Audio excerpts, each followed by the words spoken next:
Bueno, pues tras este breve receso con la anterior conferencia sobre la caballería y los dragones en el ejército de Flandes y la aparición de los tercios de caballería, las jornadas en su tercera edición pues llegan a su fin. Tenemos para clausurar estas terceras jornadas extremeñas sobre los tercios a don Juan Víctor Carboneras Cova. Es historiador por la Universidad Complutense de Madrid, especializado en la monarquía hispánica. Sus principales líneas de investigación son la vida cotidiana de los soldados de los tercios y el reclutamiento y destino de los hombres manchegos en la segunda mitad del siglo XVI, que estuvieron integrados en estas unidades militares en diferentes escenarios de operaciones. Ha trabajado con diversos archivos españoles, especialmente el Archivo General de Simancas. Es autor del ensayo histórico divulgativo España miniatura, vida, honor y gloria en los tercios, publicado por la editorial EDAF en 2020. Ha codirigido las 4 jornadas de los tercios celebradas en el Instituto de Historia y Cultura Militar en los años 2021, 2022, 23 y 24. Además, ha participado en numerosos congresos históricos como el Cuarto Congreso Internacional Casa de Austria, organizado en Valladolid, el Segundo Congreso de Historia de la Alimentación, que tuvo lugar en el Museo Arqueológico Nacional, el Séptimo Congreso de Jóvenes Investigadores de la Fundación Española de Historia Moderna o el Séptimo Congreso de la Asociación Española de Historia Militar, y ha elaborado artículos científicos para la revista de investigación como Atenea o Crónica Nova. Es presidente y fundador de la Asociación Albadalejo Siglo de Oro y fundador de la Asociación 31 de enero Tercios. Hoy nos va a hablar, y además de una forma que complementa perfectamente el resto de ponencias, primero sin cambiar del escenario, aunque sí de época, porque no nos vamos a ir de Flandes, de los Países Bajos españoles, vamos a pasar al siglo XVI y vamos a ver la parte más humana, de la que aquí se ha mencionado antes, pues de cómo el componente humano de los tercios, en este caso de infantería española, en algo muy puntual, como es un motín, se comportaban. Los motines en el ejército de Flandes, y no solamente en Flandes, han sido ampliamente analizados por la historiografía militar desde que Geoffrey Parker puso la mirada en su descripción y análisis en el siglo XX. Sin embargo, esta conferencia busca detallar de forma mucho más descriptiva el motín de Sant Pol, que estalló en 1593. Esta concreción posibilita el estudio pormenorizado de su contexto y desarrollo, pero también de sus factores humanos. Gracias a los pagos efectuados a los soldados amotinados y a sus solicitudes, podemos acercarnos de manera más descriptiva y precisa a las realidades vividas por los soldados que componían el ejército de Flandes. Pues, don Juan Víctor, la clausura es suya.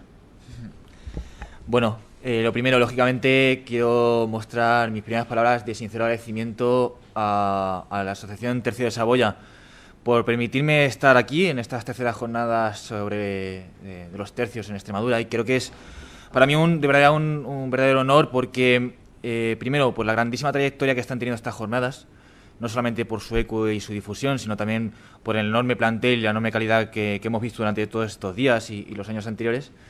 Y luego, lógicamente, también porque hemos sido recibidos como en casa. Y eso a veces es complicado de encontrar, y hacerlo aquí es un verdadero honor. Bueno, también, lógicamente, quiero agradecer a los colaboradores, a patrocinadores, Ayuntamiento de Badajoz y Diputación de Badajoz por hacer esto posible, que para los que organizamos este tipo de cosas sabemos que sin ese apoyo institucional no sería nada posible, y de verdad que hay que también mostrar nuestro agradecimiento. Y bueno, en el día de hoy, como comentaba Manuel, quiero hablar sobre una cuestión que ya trataron otros autores, el tema de los motines. Y esta carta del Duque de Alba creo que también nos refleja un poquito qué vamos a ver en esta mañana. Da cuenta de cómo don Fadrique hizo que se allanasen los soldados amotinados por 30 escudos cada uno, sin el socorro que se les había dado, y que después se ahorcaron algunos que causaron el segundo motín. Bueno, pues esta carta del Duque de Alba, en 1573, como digo, refleja esta cuestión de los motines. Una cuestión de los motines que entró en boga y en relación con la temática militar en torno al siglo XVI y siglo XVII gracias a Geoffrey Parker, con su archiconocido obra El ejército de Flandes y el camino español, que allá por los años 70 empezó a implementar estas cuestiones. Como aquí se ha hablado durante todos estos días, veníamos de una historiografía de un siglo XIX donde se analizaban grandes batallas, una historiografía que giraba en torno a la orgánica, frente a grandes hombres, grandes personajes. Pero, sin embargo, ya en los años 70 y en los años 80, capitalizado por Parker, Catrefage, Thompson y otros autores, empezó a cambiar esta historiografía para centrarse en otros asuntos, los motines, la vida cotidiana, cómo se organizaban los tercios, el tema del reclutamiento, que muy bien ha analizado el profesor Rodríguez Hernández. Y bueno, como digo, esta cuestión de los motines entra en boga. En esta cuestión vamos a analizar, como digo hoy, el de San Pol, para analizar un caso concreto, para hablar sobre las experiencias de los soldados. Creo que también es un tema que nos queda mucho por ahondar en cómo los soldados vivían determinadas situaciones, determinadas circunstancias y determinadas vivencias en su día a día. Tratar de acercarnos a esa realidad con diferentes fuentes y diferentes realidades. Yo en el día de hoy voy a tratar de seguir un esquema. En primer lugar, vamos a ver qué fuentes podemos utilizar para ello. Un segundo punto donde vamos a hablar sobre los motines de carácter general para poner la atención en cómo se procedían. Vamos a hablar sobre el motín de San Pol, sobre el cual la historiografía solamente había dedicado un par de líneas. Por ejemplo, Parker hablaba de que era un motín principalmente de soldados italianos, cuando no fue así. Ahora hablaremos sobre ello. Y luego también analizaremos ese factor humano. Lo haremos además con un soldado pacense que hemos podido sacar del archivo de Simancas y que efectivamente participó en este motín. Vamos a plantear también una tesis sobre su figura y vamos a hablar también sobre algunos hombres más. Bueno, en cuanto al número de motines que se desarrollaron en Flandes, que como hemos dicho es nuestro eje de actuación, pues fueron muchos y muy diversos. Aquí he querido poner algún ejemplo categorizado por periodos de cuántos pudimos tener, sobre todo especialmente en los años 70 del siglo XVI, pero como podemos ver, pues efectivamente se sucedieron de forma dispar, pero de forma constante, sin duda alguna, y fue un fenómeno frecuente dentro del día a día de los soldados. Y hablemos también cómo podemos o qué documentación encontramos en cuanto a la cuestión de los motines. Para mi gusto, dentro de lo que es la experiencia del soldado del día a día, sin duda alguna los motines tienen una documentación muy variada y muy rica. No sé si es la experiencia con la que más contamos información, pero sin duda alguna con la que más. ¿Por qué? Porque tenemos, desde las crónicas que todo el mundo tenemos acceso mediante Internet, mediante Google Books, todas ellas digitalizadas, o gran parte de ellas, de autores como Martín de Guiluz, Sancho de Londoño, Marcos de Isaba, Carnero, muchísimos más, que como digo son de fácil acceso para todos y que podemos consultar y donde se informa con un cierto aroma administrativo estas crónicas. Quiero decir que sobre todo tratan de no alentar los motines, todo lo contrario, tratan de sofocarlos o de que no se repitan. Relaciones del ejército, que especialmente se conservan en la sección de Estado, por ejemplo en Simancas, donde se hablan efectivamente de los soldados que había en determinados puntos, en determinados lugares, y donde se analizan, pues, por ejemplo, los que no estaban en ese momento y que efectivamente están amotinados. Por ejemplo, si podemos ver la relación que tenemos al fondo, habla justamente de los españoles, si los que están en San Pol, es decir, los que están amotinados en San Pol, lo cual cifra en 1000. También sobre los motines conservamos muchas de las solicitudes que se mandan de los soldados al electo. Ahora hablaremos más sobre la figura del electo, la figura del consejo, quiénes formaban en el motín, cómo se ejecutaba todo esto, pero es cierto que gracias a copias de esta documentación que se conservan en Simancas, especialmente la sección de Estado, pues efectivamente vemos esas solicitudes que los propios soldados emitían al electo para tratar de negociar pues diferentes cuestiones con los gobernadores y en definitiva con el rey. Carteles, incluso, también se conservan carteles de lo que pedían los soldados, de cómo trataban de mostrar su descontento cuando estallaba el motín, cuando se iba a iniciar el motín. La correspondencia entre los propios amotinados y la administración en negociaciones que se van a llevar a cabo por parte de negociadores enviados por la propia corona, por parte también de, incluso con esta correspondencia que llega a los gobernadores, una correspondencia que es constante y habitual. Pagos. Aquí, se ha hablado muchísimo durante todos estos días de la dificultad que también tenemos de reconstruir esta cuestión, sobre todo porque se conserva la sección de Conteo Mayor de Cuentas de Simancas de segunda época y ahí la documentación pues es un marasmo donde cada documento viene a contarnos algo diferente uno del otro y donde una sistematización es muy compleja. Conservamos cuadernitos de los cuales vamos a hablar ahora al final sobre todo de la conferencia, con algunos nombres, con datos de pagos concretos, pero es cierto que analizar y poder describir esta cuestión de los motines con esta cuestión de los pagos es a veces complicado, pero necesario, sin duda alguna. Y luego también las típicas cartas que se emiten entre la propia corte, donde residía la corte, y en Flandes, donde efectivamente se habla del motín, se informa sobre lo que está ocurriendo, sobre las dificultades que tienen los gobernadores para continuar una determinada campaña, las dificultades que tienen para mantener una plaza. Bueno, pues esta documentación también es muy rica y muy variada y vamos a ver ejemplos sobre ella. Bueno, hablemos, como digo, en primer lugar sobre la organización de los motines, cuestiones genéricas que vamos a pasar solamente a vuelo de la pluma, a modo solamente de recordatorio y para entender un poquito más acerca de lo que vamos a ver con el caso concreto de Sant Pol. Bueno, esta carta que se emite es un cartel, realmente es una copia de un cartel que se le emite a Francisco Valdés en noviembre del 73, nos refleja mucho y muy bueno gran parte de esa realidad del propio soldado y qué sensaciones y qué emociones siente al soldado cuando se va a amotinar. Si les parece, la leemos completa. Dice así: don Francisco de Valdés, sabed que la gran razón y necesidad que tenemos la infantería española es fuerza darnos a entender cómo tenéis poca cuenta en no darnos alojamiento y de comer, ni menos ponéis orden en los bastimentos, pues sabemos que en vuestra casa no faltan. Esa sensación del soldado que se siente agraviado, que se siente perjudicado frente a los grandes mandos militares, frente a los gobernadores, es una de las sensaciones que también provocan muchas de las veces estos motines. Me ha parecido interesante traer a colación todas estas cartas y toda esta documentación porque no solamente nos va a poner en relación con el lenguaje de la época, sino también para saber qué tipo de documentación se manejaba en ese momento, al igual que teníamos que utilizar grabados solamente originales para también entender más este contexto. Bueno, como yo creo que la mayoría sabemos, lógicamente un motín exaltaba o se iniciaba cuando había una falta de paga, a lo cual se adhería un descontento generalizado fruto de necesidades. Ante ello, lo que va a ocurrir es que va a haber un momento inicial de unas murmuraciones, ese descontento que se muestra materializado en carteles que se van poniendo en las diferentes guarniciones, en los diferentes presidios, en los diferentes campamentos. Es algo que se repite. Y ahí hay siempre un grupo de soldados que va a empezar a tener un papel cada vez más protagonista, o al menos a ejercer un papel de liderar esos motines, y empieza a haber una organización inicial con la elección de un electo. También a su alrededor se organiza un consejo, pues con diferentes personalidades, también se nombra un escribano, diferentes personalidades que ejercen este papel. Se realizan nuevas banderas también, porque estos soldados amotinados entienden que ya no van a seguir a su compañía, ya no van a seguir a ese líder que tenían como capitán. Esto sí, es importante, ellos se van a amotinar, van a hacer huelga, pero nunca se van a sentir fuera del margen de la ley, ni al margen, no tanto de la ley, sino de quizás del rey Felipe y lógicamente la fe católica.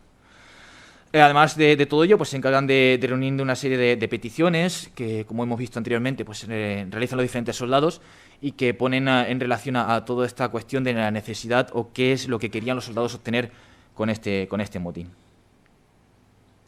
Aquí tenemos una copia de un billete de los amotinados en Amberes para su electo, lo que le dicen, que lo podemos leer de una forma más rápida de esta manera, y dicen así: los soldados de infantería española, que juntos aquí en Amberes estamos, suplicamos a vuestras mercedes que por cuanto he servido de Dios y de su majestad real, el rey don Felipe nuestro señor, que Dios prospere en su santo servicio, lo más breve que se pueda se nos dé todo aquello que se nos debe y ha de dar dineros y ropa. Bueno, yo creo que aquí hay dos puntos esenciales, uno de ellos del cual ya hemos hecho mención, de ese servicio a Dios y ese servicio al rey que no acaba, es decir, ellos entienden que siguen siendo sus súbditos, siguen siendo sus soldados, pese a que están fuera de esa compañía. Y luego también, aquí vemos como en los años 70, o por lo menos en este caso concreto, se pide dinero y ropa. Vamos a ver con el paso del tiempo cómo la ropa empieza a dejar de pedirse en estos motines y sobre todo se pide dinero. Y ahora hablaremos más sobre esta cuestión. Pero sí me ha parecido interesante ver cómo también parece ser que hay un cambio en estas solicitudes. Bueno, aquí también he querido traer pues un reflejo de lo que era una bandera de una compañía de infantería. en este caso obra de Juan de Alcea, que fue un sastre de finales del siglo XVI, donde representa cómo se deben de confeccionar estas banderas con tafetán, donde predomina efectivamente esa cruz de San Andrés, esa cruz de Borgoña, y a cuyo alrededor pues, se posicionan una serie de elementos geométricos, simbólicos, en definitiva, que cada capitán elegía, como todos sabemos. Ahora bien, cuando lo que vemos en las relaciones de estas banderas que se confeccionan por parte de los amotinados, lo que yo por lo menos en mi caso me he encontrado es que la gran mayoría de las veces hacen alusión a santos, a vírgenes. Ya no aparece esta cruz, o al menos no la he encontrado de forma sistemática, sino que aparecen, como digo, otras figuras. El apóstol Santiago, la Virgen, bueno, como digo, otros elementos simbólicos que sirven para representar esa propia compañía. Bueno, aquí también he querido representar a una obra que se conserva en el Rijksmuseum, que yo creo que la verdad que tiene no solamente un bagaje documental extraordinario, sino un bagaje, lógicamente, en forma de grabados y representaciones pictóricas que se pueden consultar online y que son maravillosas. Bueno, una vez que tenemos esos soldados que han empezado a hacer esas peticiones, que efectivamente ya han tomado la decisión de elegir un electo, aquí hoy me he encontrado dos situaciones distintas. Siempre se nos ha dicho que se expulsaban a los líderes de los campamentos y se gritaba aquello de fuera los guzmanes. Yo me he encontrado casos de otra manera. También me he encontrado, efectivamente, ocurría esta situación, pero también algunas de las veces lo que hacían los soldados que se amotinaban eran conquistar ellos mismos plazas, o al menos ocuparlas. De hecho, el motín de Sant Pol que vamos a ver hoy es un ejemplo de ello. Y lo primero que también hacen en ese sentido es, al margen de que los expulsen o que conquisten una plaza, pues lo primero que hacen es establecer un perímetro de seguridad. No solamente seguridad militar, seguridad física, sino también seguridad en cuanto al cobro de tributos, por la cual, bueno, van a tratar de mantenerse mediante también el esfuerzo que tienen que hacer los campesinos locales para abastecer a las tropas. Y llega un momento en el cual comienzan unas negociaciones con las autoridades, con el gobernador, en donde se discuten, pues en primer lugar, esas solicitudes que se reúnen por parte del electo para tomar efectivamente decisiones sobre ello. Se negocia, esta situación puede alargarse más o menos tiempo. Se negocia efectivamente el pago de los atrasos que podían deberse a los soldados. También, por ejemplo, el pago de pan de munición, bueno, otro tipo de circunstancias que ahora veremos. Y también la seguridad de los amotinados. Aquí, sobre todo, lo que se suele pedir es que los líderes del electo y su consejo se les dé licencia, y también que los soldados que participan en el motín se reformen y se integren dentro de otras compañías, al menos en los casos que yo me he encontrado. Y luego todo este proceso culmina con una resolución y una disolución en las cuales casi siempre hay concesiones parciales, donde se le entregan, no sé si una parte o el total de esos atrasos, depende un poco de las circunstancias, donde también vemos mucha reforma de compañías y la integración de soldados en otras unidades, en otras compañías, a veces en otros tercios, y también castigos, como hemos visto en la Carta del Duque de Alba, donde efectivamente se habla de algunos ahorcamientos a soldados, especialmente a los líderes, sobre todo. También he querido traer esta copia de cartel que se emite a Francisco de Valdés porque nos refleja un poco esta realidad. Nos dice directamente pagas, pagas, pagas, y quien la firma es la Infantería Española, que también nos habla de la predominancia o de al menos de la idea de superioridad que a veces también tenía la Infantería Española, esa bravuconería, esa fanfarronería de la cual se ha hablado mucho y muy bueno por aquí, por este foro. También en esta carta del Comendador Mayor de Castilla, don Luis de Requesens, emitida en Amberes en 1573, nos refleja también la sensación que tenían los gobernadores y, en definitiva, la corona frente al estallido de estos motines.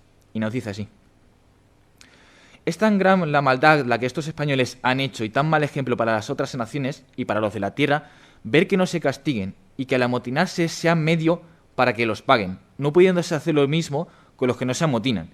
Que si yo me hallara con soldados de otra nación obedientes con quien pudiera ir a degollar a estos de la mía, lo hubiera hecho, pues lo tienen tan merecido. Claro, aquí yo creo que nos reflejan también dos puntos importantísimos. Por un lado, cómo esta plaga de los motines afectan efectivamente al procedimiento de la corona o a la organización de la corona, y cómo los gobernadores a veces se sienten incapaces de poder solventar estas circunstancias por la falta de dinero, por la falta de medios, en definitiva. Y luego también que los motines aparecen como un medio para conseguir el fin, es decir, para conseguir esas pagas. Se llega a una realidad dual en la cual quien no se amotina parece ser que no tiene absolutamente nada, pero que se amotina sí que se le paga. Por eso también es lo que nos comenta en este caso Luis de Requesens con esta carta. Aquí quiero poner también un grabado, en este caso de Amberes, bueno, de la furia que luego estalló un poquito después. Y hablemos sobre el caso de motín de Sant Pol de 1593, el hecho concreto de que analizamos en el día de hoy. Bueno, aquí quiero poner también una imagen del actual Sant Pol que se encuentra en Francia. Es un motín que estalla en 1593, justamente en el mes de mayo, y que se va a alargar hasta agosto del 94, más de un año. Es curioso esta circunstancia porque realmente el motín a finales del año 93 se finaliza, pero ahora, como veremos, pues las dificultades que tiene la corona para conseguir los medios y sobre todo para ajustar las cuentas, pues llevaron efectivamente al atraso de su resolución.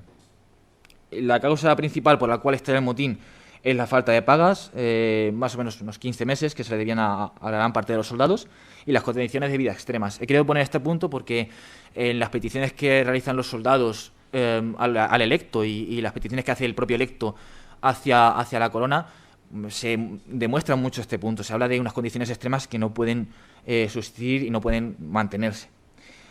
Los protagonistas, en cuanto a los amotinados, yo me he encontrado que pertenecían a varios tercios. Me he encontrado el tercio de Antonio de Zúñiga, Alonso de Idiáquez y Luis de Velasco.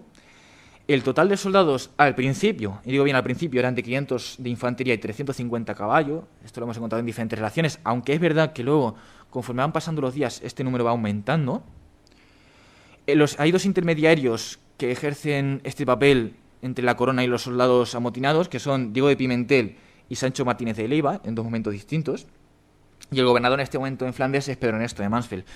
Me parece importante aclarar este punto porque, como muy bien comentan los profesores, en este caso Ruiz Ibáñez o José Luis Hortal, las dificultades que vive Flandes en este tiempo son numerosas. En 1522 muere Alejandro Farnesio, aparece un tiempo, bueno, no de vacío, pero sí por una problemática entre Pedro Ernesto de Mansfeld y el conde de Fuentes, una lucha entre casi ellos y que lleva a tomar decisiones casi independientes los unos de los otros.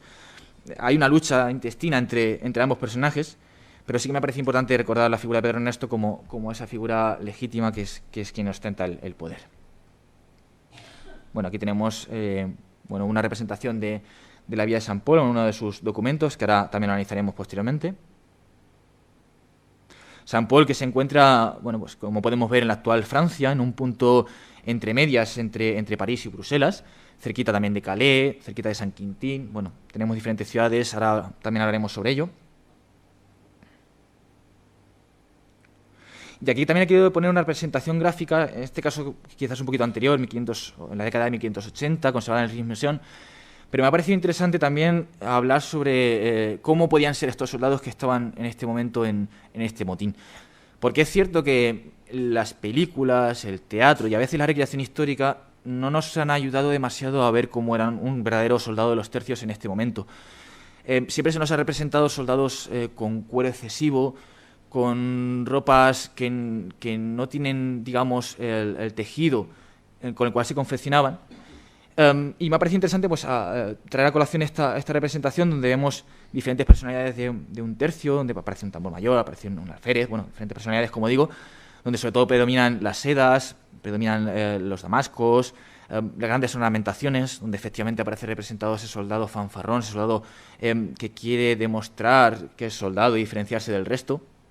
Y este es un ejercicio que también se está haciendo mucho últimamente en la recreación histórica, que es una labor muy compleja y que también no solamente la recreación se puede ver y se debe ver como un medio para divulgar la historia, sino como un medio para reconstruir, por ejemplo, cómo se vestían estos soldados de Sant Pol en 1593. Donde, como digo, efectivamente, la moda que van a seguir los soldados con el paso del tiempo va a ir variando cada 5 o 10 años, y donde incluso nos queda un estudio por realizar, no solamente con estos grabados, sino con la documentación histórica. Antes se comentaba en la anterior conferencia cómo efectivamente el profesor Rodríguez Hernández tiene maravillosos artículos sobre esta materia, sobre esos vestidos de munición del 17, pero que incluso en el 16 también siguen apareciendo, y también nos sigue surgiendo la duda de hasta qué punto el soldado decidía la forma en la cual se vestía, que eso también es uno de los planteamientos que también nos quedan por resolver dentro de muchas otras cuestiones. Bueno, una vez hemos visto cómo podía ser el soldado que aparece en Sant Pol, Sí que me ha parecido interesante contextualizar por qué se produce el motín de Saint Paul, y es en torno a las campañas en Francia. Unas campañas que han sido muy bien estudiadas por el profesor Ruiz Ibáñez y que se producen en un momento también de cambio. ¿Por qué? Porque efectivamente la monarquía hispánica toma Guisa y Noyon, estas dos plazas. Lo hace con lideradas por Carlos de Mansfeld. Bueno, se toma la decisión de que efectivamente fuera él, el hijo de Pedro Ernesto de Mansfeld, quien dirigiera a las tropas. Unas tropas cuya relación de hombres me he encontrado cifras muy diversas. Me he encontrado desde 15.000, 12.000 hombres. Es cierto que Carlos al principio lleva 6.000 hombres, luego parece ser que se le aglutinan otras unidades para completar hasta casi los 12.000. Bueno, más o menos podríamos estar rondando esas cifras. Y también lo que nos está hablando, pues ese protagonismo o esa capacidad que tuvo que tener la monarquía hispánica en estos años 90, en los 80 incluso, finales, de aportar hombres a la causa católica en las guerras de religión en Francia, y que para Alejandro Farnesio supusieron una sangría constante, en un momento también donde la monarquía hispánica no sabemos si podía obtener una victoria absoluta, pero sí poder avanzar de forma importante en territorio y en operatividad y en capacidad y en definitiva en la defensa de plazas. Pero es cierto que esta defensa de la causa católica pues llevó a que las unidades en Flandes se mermaran, y que en definitiva pues este apoyo cambió y giró totalmente cuando, al acabar la conquista de Guisa y Noyon, Enrique IV se convierte al catolicismo. Ya no tiene sentido o no tiene demasiada, por así decirlo, demasiada legitimidad seguir combatiendo en Francia. Y lo que ocurre con esas tropas que han estado combatiendo en Guisa y Noyon, que se quedan en un estadio intermedio, en el cual, bueno, se decide que estas tropas acaben durante un tiempo en la picardía. Y lo que sí, están mostrando un agotamiento tremendo, sin paga. Además, incluso las relaciones de estas batallas hablan de personalidades como Luis de Velasco, que hace una serie de labores extraordinarias. Además, se le resalta muchísimo en estas tomas. Y claro, seguimos teniendo la problemática de que los soldados llevan sin cobrar 15 meses. Entonces, en estas circunstancias, unos soldados que no tienen una misión concreta, que además llevan 15 meses sin cobrar, pues lo que lleva es al motín. En este motín he querido resaltar este documento que se conserva en el legajo 41 de la sección Contabilidad Mayor de Cuentas, segunda época de Simancas, donde aparece cómo se pagan algunos de estos soldados. Además tiene como dos partes, una primera parte donde aparecen estos pagos y una segunda parte donde incluso se da un análisis descriptivo de los soldados. Ahora hablaremos también sobre ello. Y me ha parecido súper interesante, ya que estamos en Badajoz, traer a colación un soldado pacense, Salvador de la Rocha, que efectivamente se le toma cuenta y se le hace muestra una vez acaba el motín, y donde he querido reflejarlo de esta manera. Vamos a tratar de seguir esos pasos que pudo tener Salvador de la Rocha en este motín. Incluso vamos a tratar de establecer una tesis, una idea, que ni mucho menos es definitiva, sobre de dónde pudo venir este hombre. Y digo esto porque cuando, bueno, digamos que sobre todo yo estoy enfocado, como decía Manuel, en el reclutamiento de soldados de Castilla la Nueva, de lo que hoy es la actual provincia de Ciudad Real, Toledo, Albacete y demás. De ese reclutamiento, claro, yo lo que me encontré es que la compañía de Hernando de Olmedo, un hombre que viene de Flandes y que se le manda a reclutar hombres en el Priorato de San Juan en 1587, recluta hombres en Alcázar de San Juan, en ese priorato, y empieza a extenderse por otros territorios. Lo hace también en Herencia, va pasando por diferentes localidades para llegar a Lisboa en agosto del año 87. Este reclutamiento dura más o menos un mes. Y en su paso, Hernando de Olmedo pasa por la localidad de Ceclavín. La localidad de Ceclavín, que está mucho más al norte de lo que hoy estamos, pero en esa localidad yo lo que sí me he encontrado en una muestra es un tal Salvador Rocha que viene de Badajoz. No nos dice más, es solamente una idea, una tesis que no hemos podido refutar si realmente se trata de nuestro protagonista, pero sí que nos ha parecido interesante de poder describir. Y también me ha parecido esta relación interesante porque ahora hablaremos sobre la relación de los soldados que estuvieron en la jornada de Inglaterra de 1588 con este motín de Saint Paul de 1593. Vamos a ver una relación sobre esta cuestión. Bueno, Salvador de la Rocha pudo participar, fue soldado, eso sí, del tercio de Alonso y Yáquez. Pudo participar en estas murmuraciones tras la conquista de Noyon, de Guisa, de ese descontento generalizado que se va acrecentando en ese contexto, en esa picardía. Con esas murmuraciones, esa fijación de carteles, donde se especifican paga, paga, paga, donde se especifica todo y en oro. Ahora veremos algún ejemplo de ellos. Y todo se desata en la noche del 9 al 10 de mayo de 1593. Los soldados que están apostados en la picardía salen de los cuarteles y se dirigen a Saint Paul, más o menos a un día de camino. Se apoderan de la villa, la toman y empiezan a establecer un sistema de defensa, porque efectivamente los soldados de Carlos de Mansfeld empiezan a movilizarse y se colocan más o menos en la zona de la Fera. La Fera, bueno, y en definitiva cerca de San Quintín, toda esa zona, para efectivamente, si en caso de que fuera necesario, poder ir a hacer cualquier tipo de castigo sobre estos soldados que se estaban amotinando. Bueno, aquí he querido poner un grabado también para que, bueno, representar como movimientos de soldados y en definitiva cómo podrían estar representados para esta década de 1590. Volvemos otra vez a la materialidad y en la figura del soldado.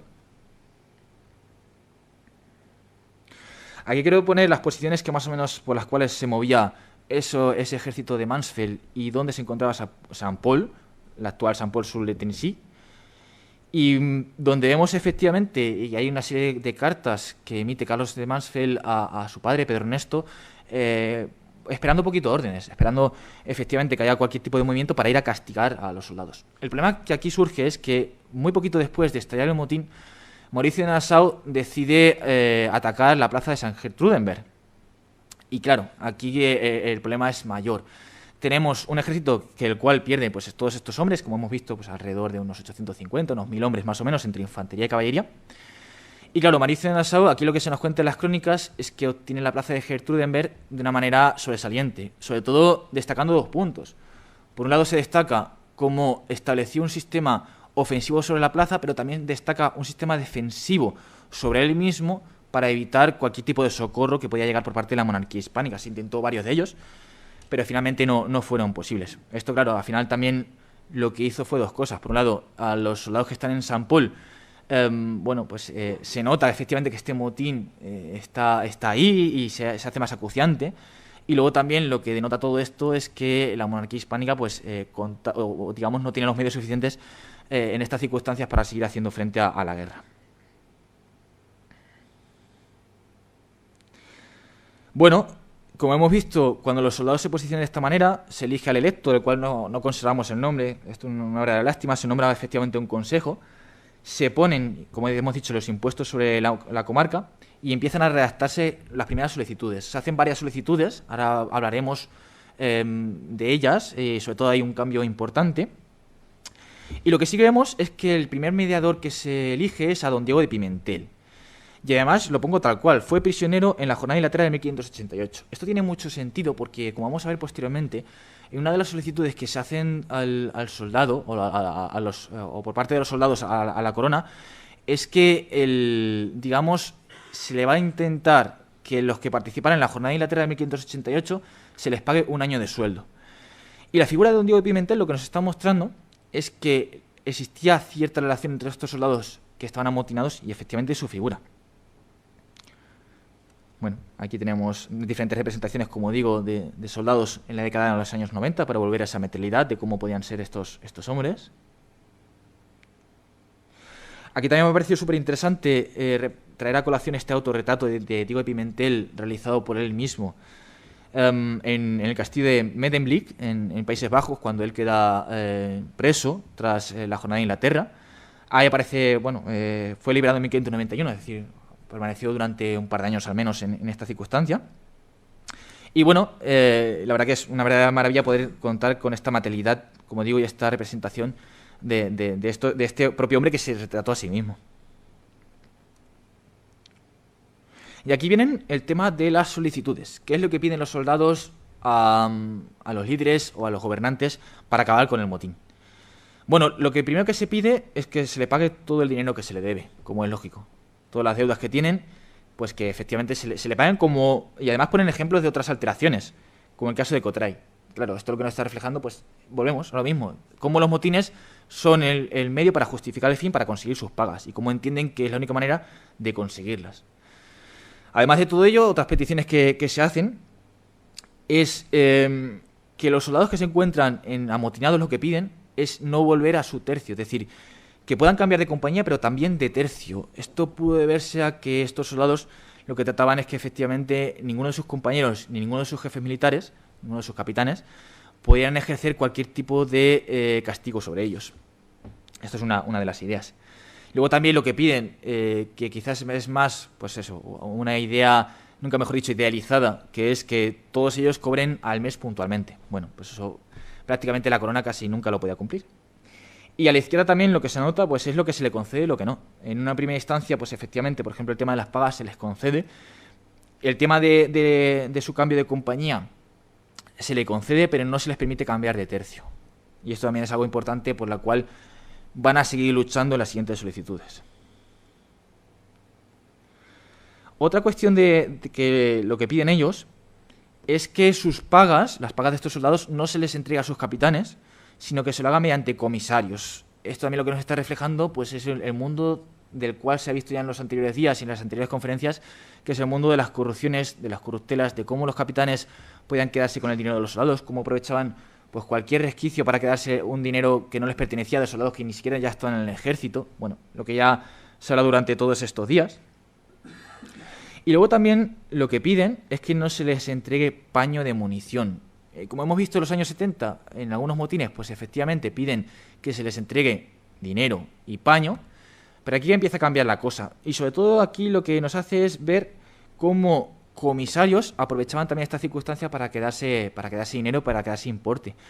Sobre todo lo que yo me he encontrado es que a veces la valoración de estos vestidos, la valoración de estas prendas, lo que hacían los comisarios y también incluso la corona eran multiplicar su precio, duplicar el precio que realmente costaban.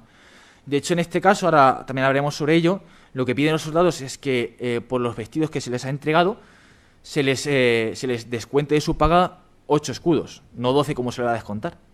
Esto es también una eterna lucha que van a tener con diferentes solicitudes.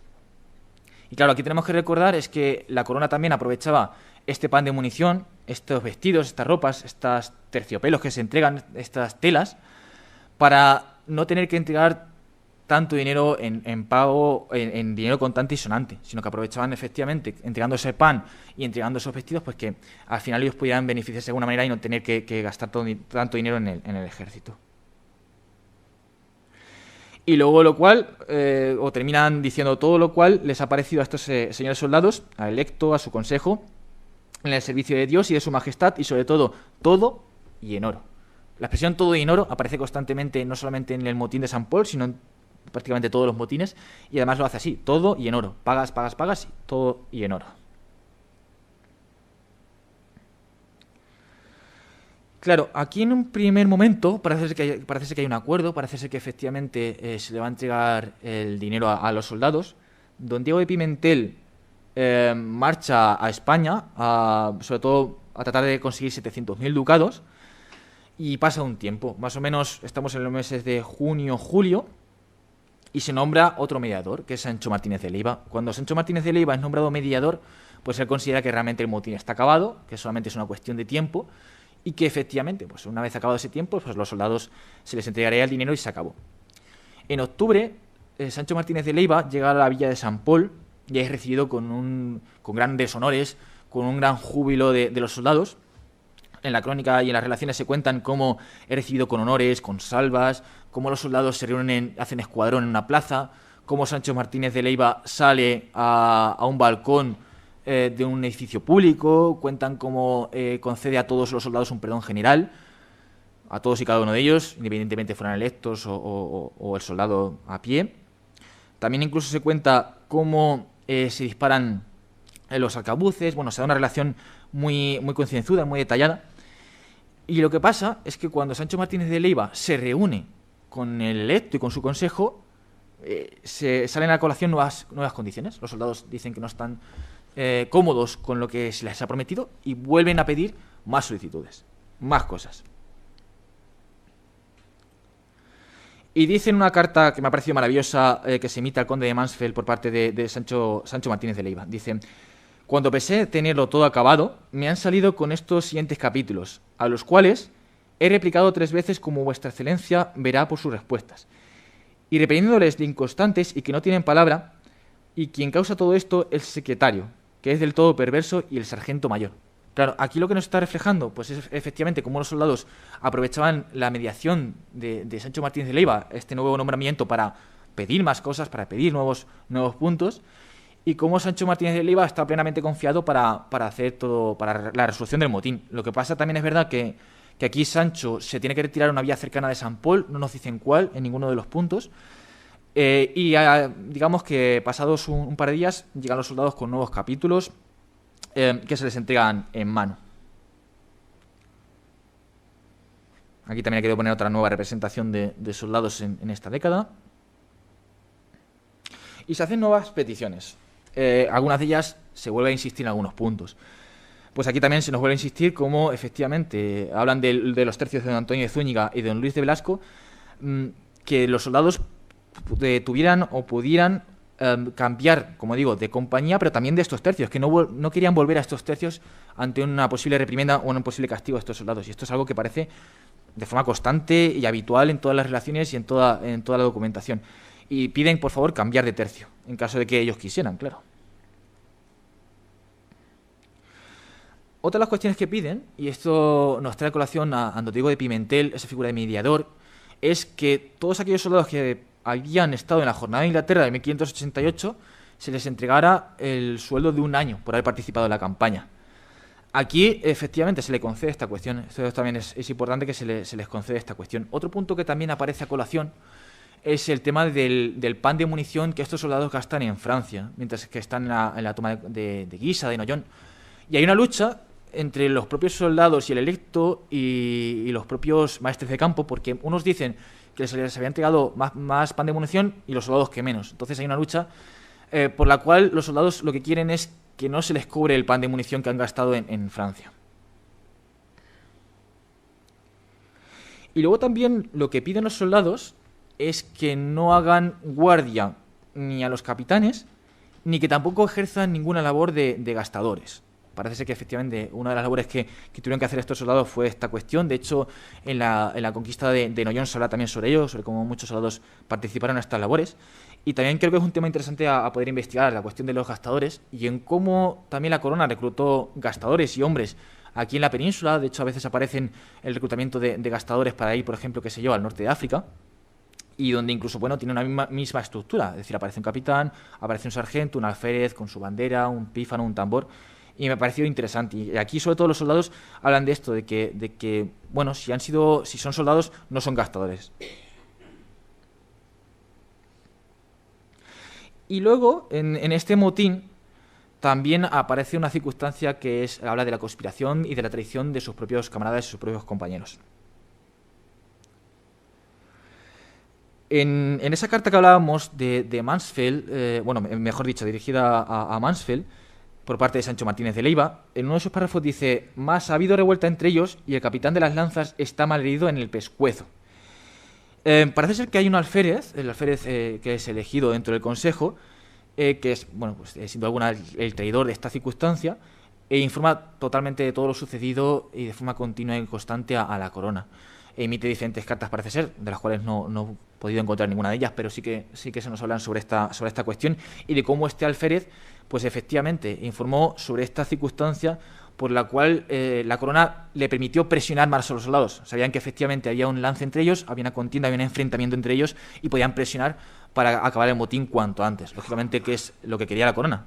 Quería acabar con todo ello para que estos hombres ingresaran en el ejército y pudieran seguir su contienda. Además de todo esto, casi a la par del motín de San Pol, hay otro motín que estalla, que es el motín de Pont, que sí que está más protagonizado por italianos, pero que también es un duro hueso para la corona. ¿Cómo se resuelve o qué se concede realmente a los amotinados cuando se resuelve el motín?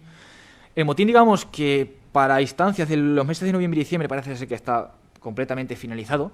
Lo que pasa es que hasta agosto del 94 no se toma la muestra general, porque efectivamente aquí hay una labor administrativa, de la cual hablaba también antes Manuel, que es muy importante, que es: vamos a tener que recoger toda la información sobre los soldados, vamos a ver dónde participaron todos ellos, cuánto dinero se le debe realmente, una labor que pasa por efectivamente la consulta de información y documentación, y luego, lógicamente, conseguir el dinero suficiente, que eso a veces era también muy complejo.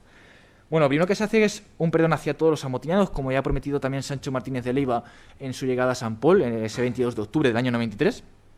Se toma la muestra general a todos los soldados, por la cual conservamos esta documentación, por ejemplo, de este soldado pacense, Salvador de la Rocha. También efectivamente se les concede no cargar el pan de munición consumido en Francia, no se les carga absolutamente nada sobre ello, y incluso en las anotaciones que se realizan en cada uno de los pagos a los soldados se aclara esta circunstancia, no se les carga el pan, no se les carga el pan, o sea, es algo que aparece constantemente. A cada soldado, por lo que he visto, se le entrega 3 reales si es soldado de infantería, 5 si es de caballería, por cada uno de los 15 meses de sueldo, o sea que es una cifra importante. Y como digo, la conclusión de ese motín llega ya meses después, llega un tiempo después, ya en agosto del 94, por esa circunstancia de la cual hablaba anteriormente, de la dificultad de conseguir ese dinero y conseguir esa relación de los soldados. Y un tema que también me ha parecido interesante, del cual se hablaba anteriormente, es el tema de los vestidos de munición. Aquí hay una lucha, como decía, entre lo que el soldado considera y lo que consideraba la corona. El soldado consideraba, y además esto lo refleja en las cartas el electo, que su vestido de munición tenía que estar tasado en unos 8 escudos. Realmente lo que se le cobra al soldado finalmente va a ser 12, se le descuenta de su paga final, de todo lo que se le deuda, y donde pues aparecen las diferentes prendas que componían ese vestido de munición de ese soldado de infantería, donde estaba la ropilla, calzones, jubón, camisa, medias, zapatos, sombrero, tiro y pretinas, de lo cual daba un total, como digo, de 12 escudos y 10 placas. Y también siempre me parece súper curioso de cómo las medias cuestan siempre más que los zapatos. He podido consultar bastantes relaciones de este tipo y he visto cómo un vestido de munición pues solía estar entre los 11 y los 13, 14 escudos en esta época, más o menos, con variaciones. Y bueno, en este caso se cobran los 12. Aquí tenemos el documento original de esta relación. Y luego vamos a ir hacia lo humano y lo individual. Como digo, en Saint Paul, la documentación que se conserva en el Silegajo 41 de Simancas, como digo, tiene un cuadernillo con varias partes. Una primera parte, como digo, con esta cuestión donde hemos encontrado a Salvador de la Rocha, donde hemos visto pues estas relaciones, donde hemos visto efectivamente algunas cuestiones referentes a lo económico, donde nos hemos apoyado también de todo el tema de la sección de Estado para consultar estas cartas, estas solicitudes, estos billetes. Pero también hay otra parte donde se hace una pequeña muestra de una de las compañías. No se nos dice el nombre del capitán, sabemos que del tercio de Alonso y Yáquez, pero no se nos nombra más detalles. Pero sí que me ha parecido interesante porque se hablan de los soldados. Y se hace una muestra de algunos de sus rasgos físicos. Esta cuestión también lo vemos mucho en los reclutamientos de soldados, donde efectivamente se anotan no solamente su complexión física, son altos, son pequeños, son medianos, se anota también gran parte de las veces su edad, donde casi nunca aparecen, por ejemplo, 19, 29 años, aparecen, pues eso, 30 poco más o menos, 25 poco más o menos, y donde se nota, pues efectivamente, unos rasgos muy generales sobre su cara. Como todos sabemos, al final no existía ni un DNI ni nada parecido, entonces era una manera de tratar de, de reflejar el aspecto físico del soldado para evitar lo máximo posible, dentro de lo que se pudiera, pues desde la deserción, a cambio de compañía y todas esas circunstancias que ya se han visto en anteriores jornadas y en esta misma. Me ha parecido curioso traer, por ejemplo, el caso de Vicente Maestre, que se nos dice que es hijo de Bartolomé, que era natural de Villena, que además se nos dice su rasgo físico.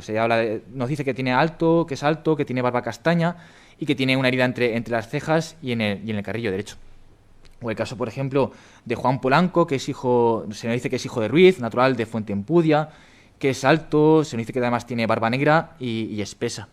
Claro, aquí lo que vemos es que el origen de los soldados con respecto a la procedencia de la península es muy variado, y sobre ello el profesor Rodríguez Hernández lo ha analizado extraordinariamente bien. No vamos a contar más sobre ello, pero sí que recordar que efectivamente un soldado podía reclutarse de diferentes lugares desde su origen. Es decir, quiero decir, por ejemplo, yo me he encontrado en Villanueva de los Infantes, en Ciudad Real, como hay soldados de Pavía, Italia, que se están reclutando ahí, y aparece tal cual de Pavía, o incluso soldados de Barcelona que están en Villanueva de los Infantes, o en Ciudad Real, o en Almagro, o en Toledo, digamos en lugares diferentes a su punto de reclutamiento. Pero luego también está el mecanismo que muy bien contaba anteriormente Fernando Mogaburo y muchos otros, el tema de las reformas, cómo son constantes, cómo cambian de compañía los capitanes, se tratan de aglutinar también hombres a otros capitanes, todo el tema de las reformas que hacen que efectivamente soldados de muy diferente origen dentro de la península pues se unan entre sí. Otro ejemplo de soldados, tenemos el caso de Hernando de Pareja, que se nos dice que también su padre se llama igual, Hernando de Pareja. Nos habla de que es natural de Alcalá la Real, además se nos dice que tiene un piquete en la frente y que tiene poca barba. También tenemos a Juan, que es hijo de Pedro, que es natural de Tolosa, además se nos dice que está mellado de 2 dientes de arriba. El caso de Juan Romero, que es hijo también de Juan Romero, que es natural de Granada, que se nos dice que tiene buen cuerpo, lunar en el mostacho, en el lado izquierdo. O, por ejemplo, también el caso de Pedro Sánchez, que es hijo de Juan Gómez, que es natural de Vargas, y pequeño bisojo. Bueno, claro, aquí la circunstancia, para mi tema, que sobre todo es esta cuestión de los soldados, de lo individual y demás, es la dificultad que tenemos también, no solamente para encontrar estas descripciones, que a veces no es nada sencillo, y sobre todo poder sistematizarlo mucho más. Hasta al final encontramos algunas descripciones, es cierto, pero no algo tan habitual que nos pudiera parametrizar datos de por ejemplo, los años 70, 80, 90 del siglo XVI. Sobre ello estamos andando mucho. Y luego también, no solamente las procedencias de estos soldados, sino tratar de hacer una relación. Es decir, el caso, por ejemplo, que hemos visto de Salvador de la Rocha, creo que también viene muy a colación para tratar de establecer pues ese posible origen del reclutamiento del soldado y sus posibles vicisitudes. Esto también, lógicamente, se ve en la relación de servicios, pero también esa tesis o esa idea, solamente una idea, en la cual este soldado pudo ser reclutado para esa jornada de Inglaterra de 1588, cómo pudo salir de la localidad de Clavín, cómo pudo llegar efectivamente a Flandes y cómo pudo envolverse en esta cuestión del motín de San Paul, pues nos habla del mundo de las experiencias. Un mundo de las experiencias y de ese día a día del soldado, son los que, nos queda muchísimo por ahondar y que desde luego nos queda muchísima documentación que rescatar. Lógicamente creo que el archivo de Bruselas me viene buen ejemplo de ello y bueno, como decía y como sigue diciendo René Catrefas, los archivos de los 4 costados de Europa, que es por donde pasaron los ejércitos de la monarquía hispánica. Ya por último, para mi intervención, para no hacerlo demasiado largo, quiero terminar con unas palabras de Parker en relación a este mundo que estamos viendo, que yo creo que son muy explícitas.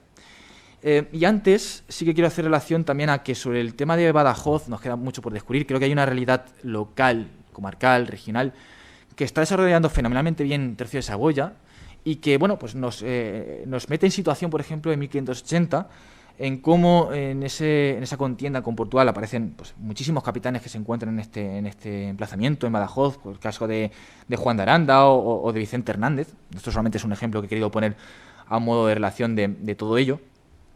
Y como bueno, pues el tema de Badajoz pues sigue presente en toda la documentación de este mundo. Por ejemplo, soldados que van de Badajoz a Abrantes, en ese camino donde vemos que incluso los reclutamientos en este tiempo también son muy habituales, y no solamente para esta jornada, sino como vemos para la jornada de Inglaterra de 1588, para marchar hacia Flandes, para marchar a otros puntos.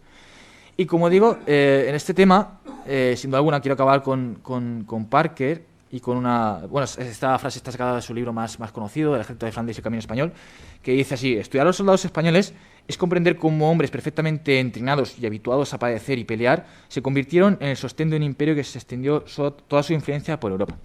Así que, sin más, muchísimas gracias a todos y gracias por atenderme.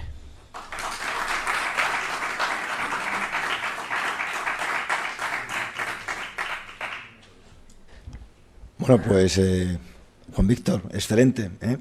Yo te voy a dar una pequeña, y perdona por la voz ya, una pequeña sorpresa del soldado extremeño, porque tú lo has conocido a ese soldado extremeño en el motín y en la captación, ¿vale? Pero yo lo he conocido en el transporte, a cargo del capitán Antonio Centeno, que luego fue maestre de campo, y llevó 9 compañías que llegaron a Italia, a Milán, que se unieron a varias compañías y crearon el primer tercio, que se llamó de Saboya, que subió con Luis de Velasco, con un tercio de españoles de Nápoles, los dos, con Pedro de Velasco como para llevarlos arriba, los soltó, y debido a que los españoles del tercio de Velasco no les gustó mucho, según dice Pedro Coloma en su libro de los Estados Bajos, menciona expresamente de que los soldados españoles de Nápoles estaban acostumbrados a la buena vida napolitana, y cuando vieron lo que eran los Países Bajos, capitanes dejaron las compañías y muchos soldados se fueron. Y entonces hay una reformación. El tercio de Saboya iba al mando del capitán Juan de Corcuera, no tenía maestre de campo en ese momento. Y entonces se decide por Farnesio hacer un solo tercio y se lo da al maestre de campo que hay, que es Velasco, Luis de Velasco. Ese, con muy pocas compañías suyas y 18 compañías del tercio de Saboya. Eso va a ser un nuevo tercio, como bien sabe Fernando, y ese soldado está en el motín en el tercio de Luis de Velasco. O sea que ya sabemos un extremeño que se va a la jornada de Inglaterra, que regresa, que se reorganizan las tropas y él va a ser un soldado veterano junto con otros que va a irse a Italia a reforzar y tal, porque se va a volver a llevar a Flandes, debido al desastre de allí no se puede usar el mar para llevar gente, y que al final pues tiene relación no solamente con Badajoz y con el tercio de Saboya, que dejará de Saboya en ese momento. Ese tercio de Luis de Velasco será el futuro regimiento Soria 9 de 1591. Se va a crear en ese momento porque es cuando se crea el tercio de Saboya, que sube para arriba, los dos en ese momento. Y va a ser uno de los amotinados en San Polo, con lo cual no deja de ser curiosa la historia en este caso, ¿vale? Pues tenemos tiempo. ¿Preguntas?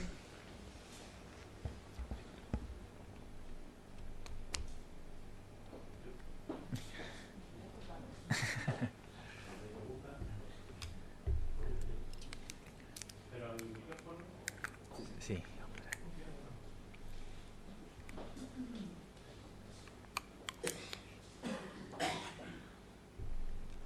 Una pregunta muy técnica. Cuando hablas de, cuando nos hemos creado el acuerdo económico, citabas 3 reales, pero entiendo que son 3 reales al día, por los 15 meses. Eso es. Banco, ¿no? Eso es. Si no, 3 reales, la verdad es que no merece la pena ni amotinarse. Total. Sí. Son 3 reales. Bueno, tampoco es mucho, pero bueno, vale, simplemente era eso. Sí. Y luego también, un poco de los motines, hablabas de ropas. ¿Por qué? No me queda claro por qué ahora ya no piden, digamos, ropajes. ¿Es porque el paño de munición es demasiado de baja calidad y por eso ya no lo quieren? ¿O hay algún trasfondo? Es que no me ha quedado claro un poco lo que indicabas. Yo ahí lo que he visto, por lo menos en este caso de San Pol, es que, claro, lo que ellos ven es que, por un lado, hay comisarios que se aprovechan de esa circunstancia para cobrarles mucho más dinero del cual valían esos vestidos. Y luego también, efectivamente, yo creo que también hay una parte de calidad, porque ellos mismos lo dicen, es decir, los vestidos que se nos dieron no tienen apenas calidad y no valen para nada. Entonces hay una eterna lucha para decir, vale, el vestido que me dieron después de acabar la toma de Guisa, nosotros lo tasamos en 8, mientras que la corona decía 12. Finalmente se impuso el criterio de la corona. Pero yo sí que veo cómo esos vestidos de munición, a mí me ha sorprendido muchísimo que eran muy habituales en esa segunda mitad del 16, ese años 70, años 80, más de lo que yo pensaba, por lo menos en mi caso particular. Pero es cierto también que el soldado, claro, cuando se entregan, por ejemplo, lo que hagamos siempre, los terciopelos amarillos o terciopelos verdes, ahí yo creo que también una lucha constante para ver cómo efectivamente se va a descontar ese dinero de su paga mensual. Yo creo que hay una parte de calidad, pero hay una parte también de corrupción por parte de comisarios. Y respecto a la corrupción, me ha sorprendido que haya pocas quejas de los soldados al respecto de sus capitanes, que en el fondo el capitán es el que redistribuye todavía en esta época el dinero. Sí. Luego ya, mediados del 17 cambia y se da la paga en tabla y mano propia, que es decir, cada soldado se le da realmente lo que me recibe, ¿no? Ciertamente había buenos capitanes, que pues ceden a los soldados, les prestan dinero a cambio de nada, pero me ha sorprendido un poco que haya poca queja en principio hacia los capitanes, cuando a veces el problema es el capitán que es un corrupto y que evidentemente se queda con parte de los sueldos. ¿Has visto en otros motines algo por el estilo al respecto un poco de ese tema de corrupción, queja hacia los capitanes? Sí.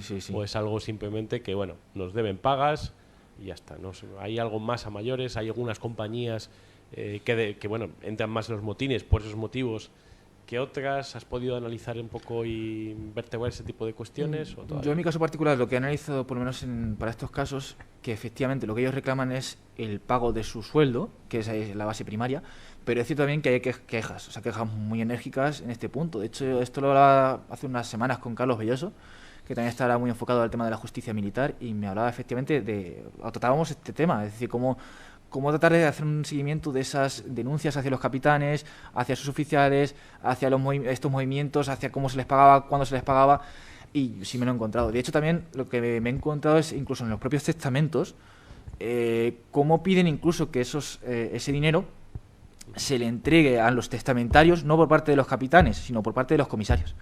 Y eso es algo que también me he ido encontrando, pero es verdad que es algo muy frecuente. Aquí, por ejemplo, en el de San Pol, si vamos a este caso concreto, sí que hay una pequeña hay queja, lógicamente hay una mención y que se habla tal cual de que se le entregue el dinero aquí lo tenemos mediante los comisarios y no mediante los capitanes. Muchas gracias. ¿Alguna pregunta más?